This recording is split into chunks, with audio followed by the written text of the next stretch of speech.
Flamengo e Gabigol discutem renovação de contrato. O vídeo de hoje te esclarece essa história e fala também sobre Claudinho. Empresários do atacante estão na Rússia tentando solucionar a negociação para que ele possa virar reforço do Flamengo. Preciso te atualizar também sobre o Flamengo na Rússia. Surgiu uma informação de que o Zenit topa trocar o Claudinho por 2 jogadores da base do Fla. O prêmio pago pelo COB, o Comitê Olímpico Brasileiro, por medalhas para os atletas do Brasil. Conto também sobre as últimas no mercado, bastidores, finanças e a vitória dramática da seleção brasileira feminina, que despachou a França e está na semifinal dos Jogos Olímpicos. E aí pessoal, sou Jorge Nicola, bem-vindos a mais um vídeo do canal. Sempre bom ter vocês por aqui. Sem perder tempo, pedir para deixar like, se inscrever no canal e ativar todas as notificações. Combinado? O Brasil venceu a França nesse sábado, nas quartas de final, surpreendendo ao mundo e garantindo vaga na semi. Bora falar agora sobre Olimpíadas. Queria contar para vocês quanto o COB, o Comitê Olímpico Brasileiro, paga por medalhas aos atletas brasileiros. Há uma premiação especial. Vou contar sobre quem já ganhou e quanto faturou até agora. A líder desse ranking é a Rebeca Andrade, ginasta brasileira, que é uma sensação, um fenômeno. Ela já garantiu 476 mil reais. Ainda há impostos em cima desse valor, o valor é bruto, graças a 2 pratas no individual e 1 bronze por equipes. O valor do prêmio ou da medalha no individual é maior do que o valor da medalha por equipes. Segunda colocação para Beatriz Souza, medalha de ouro no judô individual, ela ainda ganhou 1 bronze por equipes e já faturou 392 mil reais. Terceira colocação para mais um judoca, William Lima, 252 mil reais, ele foi prata no individual e bronze na equipe. Caio Bonfim, vice-campeão olímpico na marcha atlética, tem 210 mil reais garantidos graças à sua medalha de prata. O 5º lugar é de Larissa Pimenta, do judô, 182 mil reais, bronze individual e bronze por equipes. A 6ª colocação é de Raíssa Leal, a fadinha do skate. Quero contar também que a seleção brasileira feminina de futebol está nas semifinais das Olimpíadas. Resultado super importante e surpreendente. Vitória por 1-0 contra a França na casa das francesas. O Brasil nunca havia vencido a França no futebol feminino. Eram 5 empates e 7 derrotas. O gol aconteceu na reta final da partida, marcado por Gabi Portillo, atacante do Corinthians. Só um detalhezinho importante. A árbitra em campo deu 16 minutos de acréscimo. E depois mais quase 3 minutos, além desse acréscimo, 19 minutos para a França empatar, o que não ocorreu. O Brasil na semifinal enfrenta a Espanha. Será que dá para sonhar com medalha de ouro? Você tem acompanhado os Jogos Olímpicos? Gosta do futebol feminino? Já usa espaço para comentário e responde a todas essas perguntas. Combinado? Bora falar agora sobre o Flamengo. Muita gente tem especulado nas redes sociais que Flamengo e Gabigol reabriram negociações dispostos à prorrogação do contrato. Confesso que achei a história esquisita, até porque o Gabigol recentemente deu uma entrevista cornetando a diretoria e também o técnico Tite. Fui checar e posso assegurar para vocês que não há absolutamente nenhuma negociação entre Flamengo e Gabigol para a renovação do contrato. Pelo contrário, as partes já se esgotaram qualquer tipo de conversa e abriram contagem regressiva para a saída do jogador. O vínculo se encerra em 31 de dezembro. Tenho batido na tecla de que ele já tem um acordo com o Palmeiras. Só para lembrar, a única proposta que o Flamengo fez recentemente ao Gabigol foi meio que só para dizer que fez oferta. Proposta de renovação por 1 ano de contrato com 50% de aumento salarial. O problema é que o Gabigol tinha dado sim ao Flamengo por uma proposta de 5 anos com quase 100% de aumento salarial. Por isso, essa nova oferta de 1 ano com 50% de reajuste foi encarada como uma afronta pelo jogador. A verdade é que o Tite não quer o Gabigol, Marcos Braz e Rodolfo Landim também não o querem. Diante desse cenário, o Gabigol vai cumprir os últimos meses de contrato e deixará o rubro-negro. E você, gostaria do Gabigol no seu time do coração? Tem espaço para comentário aqui embaixo. Já usa ele para descrever a sua opinião, beleza? Boa noite, Tite. Boa noite, Matheus. Gabriel Alfa, canal Paparazzo Rubro-Negro. Tite, queria que você fizesse uma análise, por favor, em especial sobre o ataque do Flamengo, né? O Flamengo veio hoje com um ataque diferente do que está habituado, sem o Pedro, sem o Cebolinha, que está lesionado. Enfim, veio com Gabi, Carlinhos, Bruno Henrique, Matheus Gonçalves como opção também. Mas o time hoje acabou saindo sem dar um chute a gol. O Flamengo não finalizou o gol durante os 90 minutos. Teve só aquele lance do Gabriel, mas que a jogada já tinha sido parada. Queria que você falasse um pouco sobre isso. E se você puder também falar de forma rápida sobre a ausência do Luiz Araújo, né? Que a gente acabou não tendo tempo de comentar, que tomou o terceiro cartão amarelo no lance que foi um erro do árbitro, que achou que ele ia ser substituído no último jogo, acabou desfalcando hoje. E o quanto ele fez falta nesse duelo de hoje. Obrigado. Boa noite. Nós viemos com um grupo todo que trouxe o Flamengo à liderança durante todos esses 20 jogos. E ela não tem individualidade, ela tem o conjunto dela, que ele é importante. O fato significativo é que nós jogamos o terceiro jogo em 6 dias e é impossível tu manter performance e corre-se o risco de lesões graves, de machucar, de o atleta ficar fora um tempão se jogar. Isso já foi assim contra o Palestino, isso já foi contra o Juventude, isso já foi Cuiabá. Então, há um cuidado e não poupar atletas. Por quê? Porque não tem condição humana de manter fisicamente e performance nesse nível. E todos nós temos construído essa campanha, então não tem individualidade. Só para pegar um detalhe, no segundo tempo, as 2 finalizações que a gente teve a chance de finalizar foi com Wesley e foi com o Ortiz numa tomada de bola dentro do campo adversário. Então, o dado estatístico... Não teve no gol, mas foi uma situação clara. Clara, limpa. Boa noite, Tite. Boa noite, Matheus. Aqui atrás, Sidão Marinho da Litoral News. Você falou bastante sobre a questão do calendário várias vezes já, né, professor? Acho que isso já ficou bem entendido. Queria saber de que forma, então, o Flamengo trabalha visando o próximo jogo com uma atuação muito abaixo, como teve hoje. Existe alguma influência do jogo de hoje no próximo jogo contra o Palmeiras? No final do jogo, o torcedor até cantou bastante, como quem levanta a moral da equipe, que mesmo que perca hoje, tem um desafio na próxima quarta, que é muito importante para a temporada. Existe um trabalho que você vai fazer com a equipe visando o jogo de hoje e também o da próxima quarta? Pega toda a temporada, pega todos esses últimos jogos, pega todo o campeonato, pega toda a Copa do Brasil, coloca nela como média de atuação. Sim. Assim como nós não gostaríamos de estar perdendo, independentemente de qualquer situação, todas elas fazem parte. E maturidade em relação a isso também. Mas pega todo esse conjunto. É a produção de hoje, sim. É a produção do jogo passado, sim. É a produção do jogo anterior, sim. É esse conjunto todo. Tite, boa noite. Duda Gonçalves, da ESPN. Sei que vocês não gostam de falar individualmente sobre atletas e performance, obviamente, mas é impossível não te perguntar a respeito do Gabigol e também do Bruno Henrique, voltando à titularidade, uma dupla que a gente sabe que faz muito sucesso no Flamengo, com seus méritos também, pelas suas performances. Queria que você, se pudesse, analisasse também os dois, se individualmente, se puder, se não, no conjunto, como você avalia a performance dos dois na partida de hoje. Obrigada. 2 grandes jogadores. 2 jogadores, são 2 monstros. Na história, 2 grandes atletas. E, publicamente, eu pedi ao BH, porque a gente precisava de um jogador de velocidade. Eu pedi ao BH que ele pudesse vir, sentar nas suas condições, sentar na sua plenitude, sim. Mesmo dizendo assim, mas correria um risco de lesão? Não, clinicamente não. Essa segurança a gente tinha. Mas ele não estava ainda treinado, mas nós precisávamos de um jogador de velocidade. A equipe, quando ela machucou, quando o Luiz fora por cartão, com o Cebola fora por cartão, precisava ter um jogador de agudo no setor. E foi até onde deu. Então, são 2 jogadores que precisam ser muito respeitados e tenham respeito. Tite, boa noite. Ainda dentro disso, queria que você comentasse um pouco o posicionamento do Gabigol em campo. O Gabigol não era titular, não iniciava uma partida há 6 meses.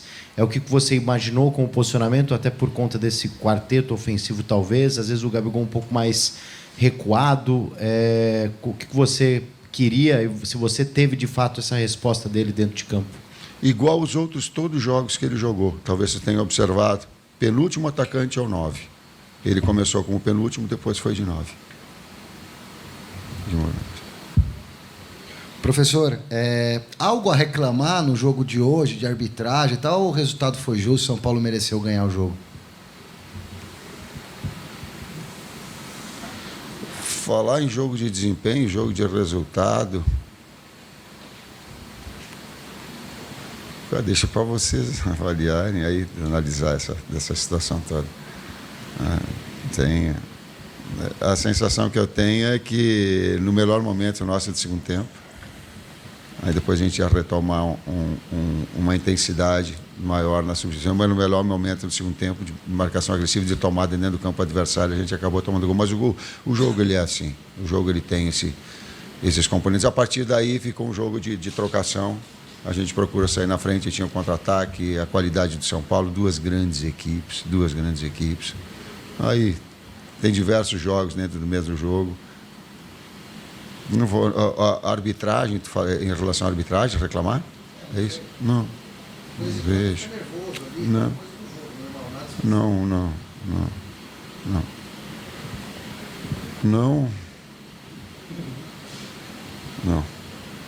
Eu só não sei porque ele deu cartão pro BH. Eu também não. De novo, ele com o BH, alguma coisa ele deve ter com o BH.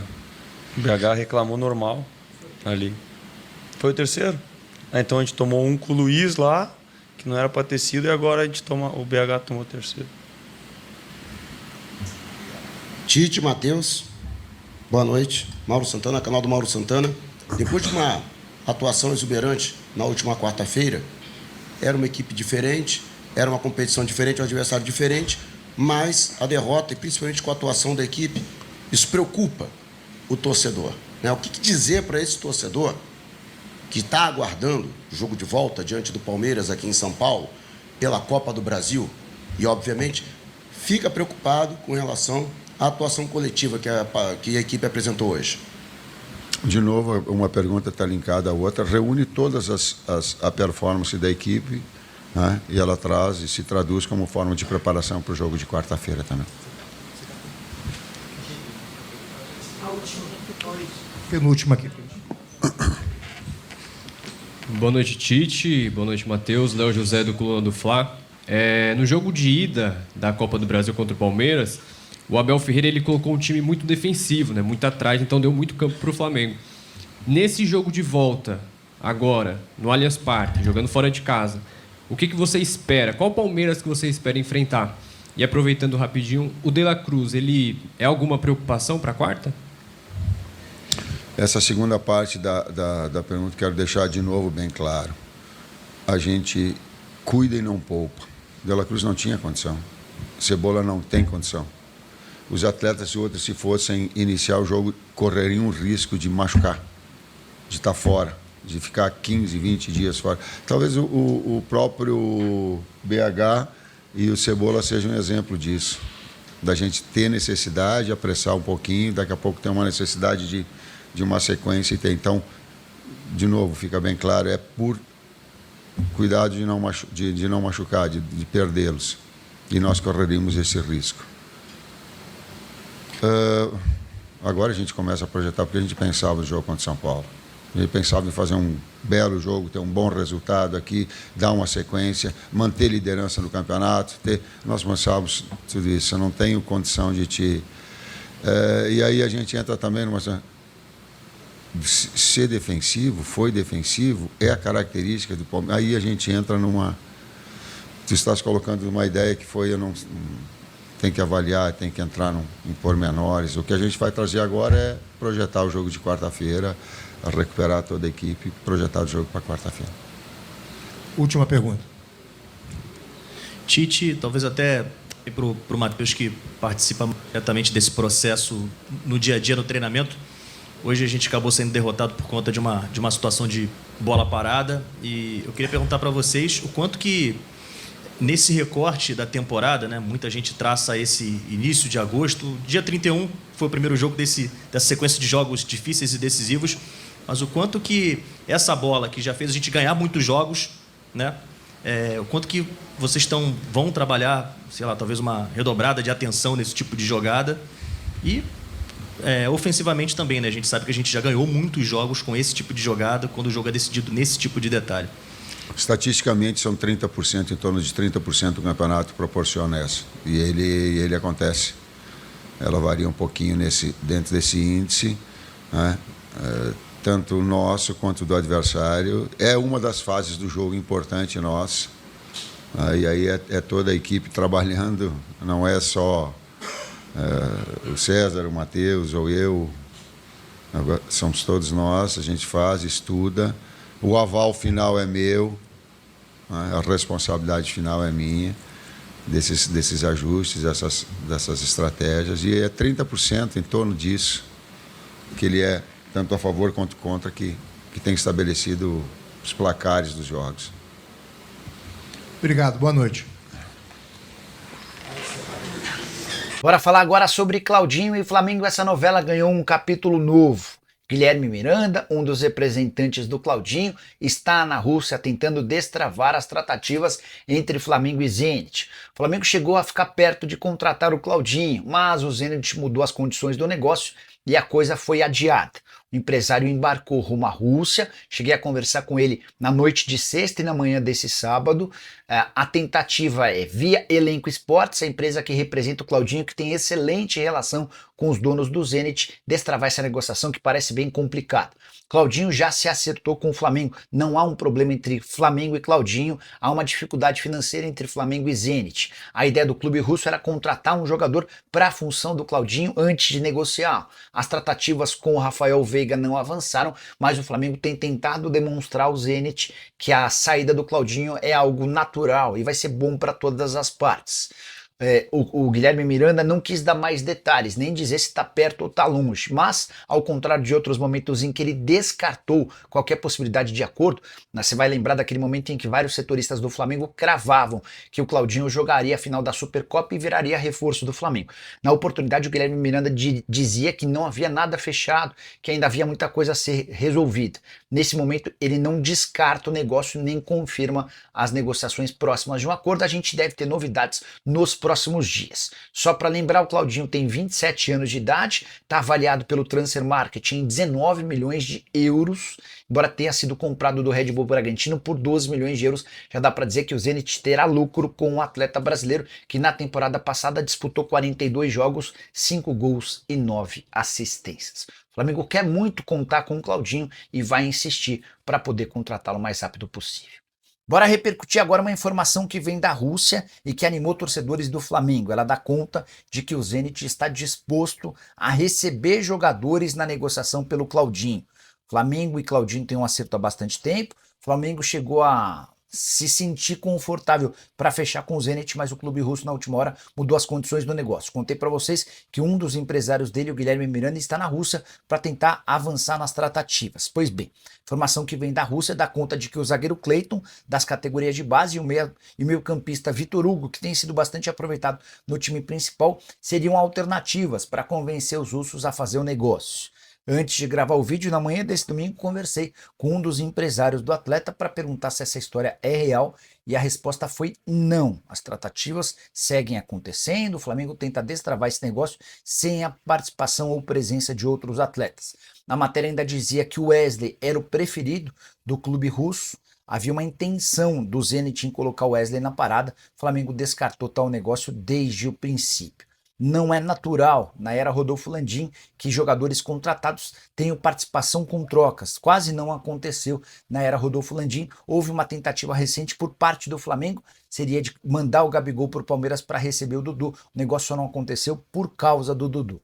Só para completar sobre o Fla, derrota amarga para o São Paulo por 1-0 e muitas críticas ao planejamento do Flamengo. É que 9 jogadores foram poupados no início da partida contra o São Paulo, 4 nem vieram a São Paulo. Outros 5 começaram no banco de reservas. O Flamengo perdeu para o São Paulo por 1-0 numa partida em que jogou mal. Dessa maneira, perdeu também a liderança do Campeonato Brasileiro. A grande questão entre torcedores do Flamengo é: será que vale a pena priorizar a Copa do Brasil em detrimento do Brasileiro? Especialmente depois de ter feito 2-0 em cima do Palmeiras no jogo da ida. Vale a lembrança de que o jogo da volta está marcado para quarta-feira no Allianz Parque. Fala, nação rubro-negra.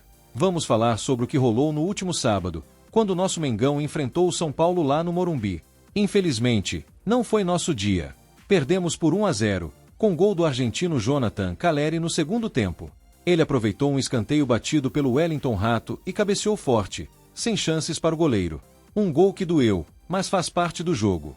Essa derrota custou caro, pessoal, Perdemos a liderança do Brasileirão para o Botafogo, que goleou o Atlético Goianiense por 4-1. Mas calma, ainda tem muita bola para rolar e o campeonato está longe de acabar. O que preocupou mesmo foi a interrupção da nossa sequência de 3 vitórias consecutivas. Mas se tem uma coisa que a nação sabe é que o Flamengo sempre se levanta. Nosso técnico Tite fez algumas mudanças na equipe para esse jogo, e só o Léo Pereira começou tanto contra o Palmeiras quanto contra o São Paulo. O Rafinha, ex-Flamengo e atual lateral do São Paulo, foi um dos destaques da defesa adversária e fez questão de elogiar nosso elenco após o jogo. Ele disse: "Hoje foi um jogo grande, um jogo que era chave para a gente, contra um dos melhores times do Brasil, se o Flamengo não for o melhor. Fizemos um grande jogo, dominamos o primeiro tempo, dominamos o segundo tempo, todas as chances mais claras foram nossas." Rafinha também comentou que, apesar da vitória, a caminhada do São Paulo ainda é longa e que eles sabem que tem muito trabalho pela frente. A gente fica feliz de ter feito um bom jogo. Mas só também, né? Não muda nada pra gente. A gente sabe que a caminhada é longa e quem joga no São Paulo é assim. Agora, nosso foco está nos próximos 2 confrontos contra o Palmeiras.